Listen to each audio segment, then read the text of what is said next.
Karena dari situ pasti akan ujungnya bukan kepada Arab, ujungnya bukan kepada durian Nabi. Tetapi karena memang hari ini hal itu masih terlalu cepat ya untuk masyarakat kita agak sibuk-sibuk nih malam-malam hari ini.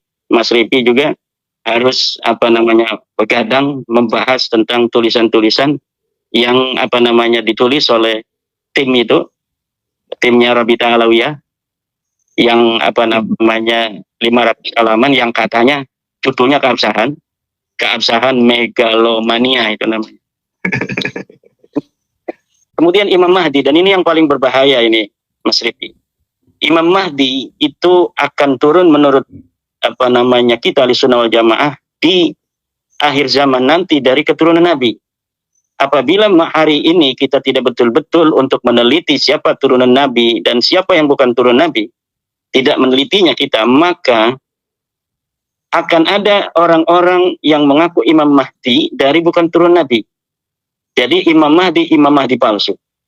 Kenapa? Konsekuensi logisnya orang-orang yang palsu, yang mengaku sebagai turun Nabi, itu akan melahirkan Imam Mahdi palsu di masa yang akan datang. Ini sangat berbahaya. Bismillahirrahmanirrahim. Wa min huquqihi sallallahu alaihi wasallam an nuhibbahu wa nuhibba ahla baitihi wa an nahfadha nasaba dzurriyyatihi ila yaumil qiyamah minad dukhala'i wal lusaqa'i liwujudil irtibati bainahum wa bainal masail diniyah kal imamah waz zakati wan nadri wal waqfi wal wasiyati, bahwa sebagian dari hak-haknya Nabi kepada kita adalah kita harus mencintainya dan mencintai ahli baitnya, Sayyidina Ali, Sayyidatuna Fatimah, Sayyidina Hasan dan Sayyidina Husain, wa man asarahum fi hayatihim. Kemudian sebagian daripada hak-haknya Nabi besar Muhammad sallallahu alaihi wasallam juga adalah an nahfadha nasaba dzurriyyatihim ila yaumil qiyamah minad dukhala'i wal lusaqa, yaitu menjaga nasab-nasab dzurriyyat Nabi dari para penyusup-penyusup dan para pencangkok-pencangkok. Liwujudil irtibati bainahum wa bainal masailid diniyah, karena adanya kaitan antara keturunan Nabi dan masalah-masalah agama. Kal imamah, seperti imamah, menjadi al-imamul a'zam. Yang kedua adalah wal zakat, seperti zakat, wal nadri dan nadar, wal wasiyati wasiat, wal waqfi dan wakaf, wal imamil mahdi dan imam mahdi. Tadi pagi saya, Mas Rifi, mendapatkan kiriman banyak sekali dari orang-orang bahwa Rabita Alawiyah katanya sudah melansir buku jawaban mereka terhadap ketidakabsahan nasab mereka. Jadi mereka ingin dengan buku itu masyarakat tetap mengakui bahwa mereka nasabnya sahih. Kira-kira demikian itu buku yang saya baca sekilas tadi sore, dan malam hari ini saya akan menanggapi dari buku yang telah beredar itu, dikirimkan dengan masif ke berbagai grup-grup WhatsApp. Saya sudah membuat catatan-catatan. Di dalam catatan saya bahwa buku itu memang 500 halaman. Tetapi isinya yang merupakan hal-hal baru yang mereka tampilkan itu hanya sekitar 20 sampai 30 halaman lah. Jadi buku 500 halaman itu terbagi menjadi 2 bab. Bab pertama tentang tolak ukur keabsahan nasab. Pasal pertama tolak ukur keabsahan nasab dari bab 1 itu sebanyak 7 halaman. Kemudian pasal yang kedua itu tentang isbat para nasabah non Ba'alawi terhadap keabsahan nasab Ba'alawi versi mereka. Yang pasal ketiga, yang pasal kedua itu sekitar dari halaman 11 sampai 24. Kemudian pasal yang ketiga, pengakuan dan kesaksian para ulama terhadap keabsahan nasab Ba'alawi. Ini pasal ketiga dari halaman 25 sampai halaman 77. Kemudian pasal keempat tentang pengakuan ulama besar Nusantara dari halaman 26 sampai 101 ini. Banyak sekali nih pengakuan ulama besar Nusantara ini, pasalnya dibanyakin ini, karena ini yang menarik untuk membawa viewer dari orang-orang Nusantara agar ini ulama-ulama kita ini sudah mengakui gitu. Padahal tidak ada sama sekali, nanti kita akan bahas dari ulama-ulama kita itu yang secara tegas qat'iyud dilalah yang menyatakan mereka itu mengakui nasab Ba'alawi. Kemudian pasal yang kelima, penetapan nasab dengan cara al-istifadah. Ini dari halaman 111 sampai 121 Mas Rifin. Kemudian pasal ke-6 dari halaman 122 sampai 128, jejak peninggalan pendahulu Ba'alawi di Hadramaut. Ada jejak-jejaknya katanya. Kemudian di bab kedua, ini dari 132, halaman 132 sampai terakhir. Ini tentang membongkar penyimpangan Imaduddin. Jadi menyimpang katanya Imaduddin. Ini nanti kita akan lihat apa saja yang dianggap menyimpang oleh Ba'alawi. Kalau saya dianggap lurus kan mereka rugi kan. Kalau mereka bikin buku kehebatan dan lurusnya logika Imaduddin Usmawa itu bahaya. Maka penting untuk dibikin sebuah judul penyimpangan Imaduddin Usma. Tetapi masyarakat kita ini kan sudah cerdas. Nah, ini malam hari ini kita hanya ingin sedikit istilahnya itu mengomentari hal yang penting agar masyarakat yang menginginkan saya menjawab itu bisa melihat garis-garis besar apa sebenarnya yang bisa diperhatikan secara agak serius dari buku 500 halaman yang isinya itu tulisan-tulisan yang nggak penting dari Facebook pun, siapa saja orang yang itu membantu mereka dimasukin itu tulisan-tulisan Facebook dan sebagainya.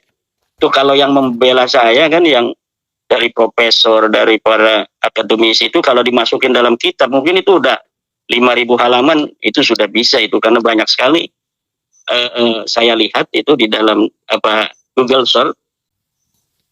Kenapa kita harus menjaga nasab keturunan Nabi? Karena ada masalah-masalah agama yang berkaitan dengan keturunan Nabi, seperti al-imamatul uzma, yaitu ketika kaum muslimin bersepakat seluruh dunia untuk mengangkat seorang imam, maka disyaratkan harus Quraisyiyun, seorang dari keturunan Quraisy. Haplogrupnya harus C1. Kemudian masalah zakat, kita tidak boleh untuk memberi zakat kepada Bani Hashim dan Bani Muthalib. Maka berarti kita harus meneliti mana yang bukan Bani Hashim, mana bukan Bani Muthalib, atau kita meneliti dari mana yang Bani Hashim, mana yang Bani Muthalib, sehingga kita tidak memberikan zakat kepada mereka. Begitu pula dalam bab nadar, wasiat, wakaf. Orang yang bernadar, saya akan memberikan uang 1 miliar kepada keturunan Nabi yang ada di kampung Bojong Soang. Nah, itu berarti harus tahu mana keturunan Nabi dan mana bukan. Oleh karena itu kewajiban para ulama untuk betul-betul mempunyai perhatian yang sangat serius terhadap orang-orang yang mengaku sebagai turun Nabi. Di masa depan itu tidak akan terlalu berat, Mas Rifki. Kenapa hari ini kita terlalu berat? Nah, karena masyarakat kita belum terlalu dewasa. Tapi di masa depan itu tidak akan sesulit pada hari ini. Kita nggak bakal lagi ngurus-ngurusin yang model Ba'alawi ini, yang sudah ketahuan haplogrupnya G. Kalau di masa depan anak-anak kita itu nanti untuk meneliti keturunan baginda Nabi itu dari haplogrup dulu. Kalau haplogrupnya sudah J1 baru diteliti itu secara nasab dan sejarahnya. Kalau haplogrupnya itu sudah bukan J1, udah G begini, harus diabaikan. Nyapain pasti nanti ujung-ujungnya sama juga itu. Kita akan bahas satu-satu. Ini agak santai, nggak apa-apa, agak lama juga. Yang pertama, Dari sambil ngerokok aja Mas Rifki, nggak apa-apa. Siap. Dari bab 1 dulu. Pasal 1, tolak ukur keabsahan nasab, halaman 7. Ya Imat. Dalam buku katakan bahwa para pakar teori ilmu nasab menyebutkan beberapa torik jalan antara untuk mengisbat nasab, keabsahan sebuah nasab. Jika satu saja terpenuhi, maka nasab itu sah. Ini selalu diulang-ulang itu oleh Hanif Alatas, bahwa metode menetapkan nasab itu torik jalan, ada 4, banyak sekali. Kalau misalnya satu saja sudah terpenuhi, maka katanya itu sudah sah nasab itu. Nah, di dalam buku ini yang disebutkan oleh Hanif Alatas itu cuma 2. Pertama tentang tercantum di kitab nasab, 2 tentang surah dan istifadah. Dan dua-duanya tertolak. Metodologi isbat nasab yang disebutkan oleh buku Rabita Alawiyah ini, buku resmi Rabita Alawiyah ini, tertolak. Pertama, tercantum dalam kitab nasab katanya. Ini yang ditulis oleh Rabita Alawiyah kan. Dalam buku Rabita Alawiyah ini, sebuah nasab harus tercantum di dalam kitab nasab. Sebagaimana kita ketahui, silahkan baca buku terbaru saya tentang literatur kitab-kitab nasab dari abad ke-3 sampai abad 13 yang menyebutkan Bahlawi itu baru kitab Tuhfatul Talib 996 Hijriah, 650 tahun setelah wafatnya Ahmad bin Isa, orang keturunan Nabi asli yang diakui oleh mereka sebagai luhur mereka. Jadi mereka mengakui Ahmad bin Isa yang ada di 345 Hijriah abad ke-4. Kemudian penulisan mereka sebagai keturunan Ahmad bin Isa itu baru ada di kitab Tuhfatul Talib tahun 996 Hijriah. Ada 651 tahun nasab mereka, umudun nasab mereka, nama leluhur-leluhur mereka tidak ada, tenggelam, gelap gulita dari kitab-kitab nasab. Lalu berdasar apa kita mengatakan kitab Tuhfatul Talib itu sah dalam menulis nasab Bahlawi? Tidak ada.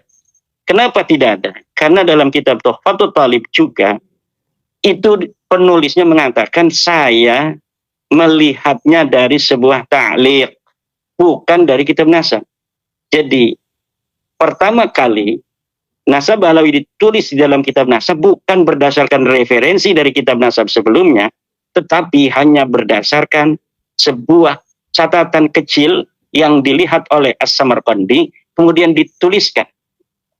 Ini namanya seorang an-nasabah al-mutasahil, seorang ahli nasab yang sembrono memasukkan sebuah riwayat yang tidak jelas, riwayat yang tidak ada referensinya, riwayat yang gair muhaqqaqah, kemudian dituliskan di dalam kitabnya. Kemudian terus surah istifadah yang kedua. Ini surah istifadah pun sudah sering sekali saya mengatakan, tetapi untuk agar masyarakat kita ini bisa tercerahkan, ya kita ulangi lagi bahwa surah istifadah memang betul bisa digunakan untuk menetapkan nasab, tetapi dia punya syarat. Syaratnya apa? Syaratnya dia Allah Allah yasbuta ma yukhalifu. Mana itu saya lupa. Innan nasaba mimma yasbutu bil istifadah illa ayyasbuta ma yukhalifu.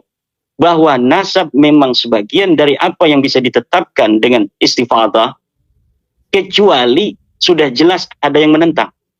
Sedangkan nasab Bahlawi ini sudah jelas ada yang menentang. Bukan hanya ada yang menentang, ketiadaan riwayatnya selama 651 tahun itu sebenarnya sudah cukup.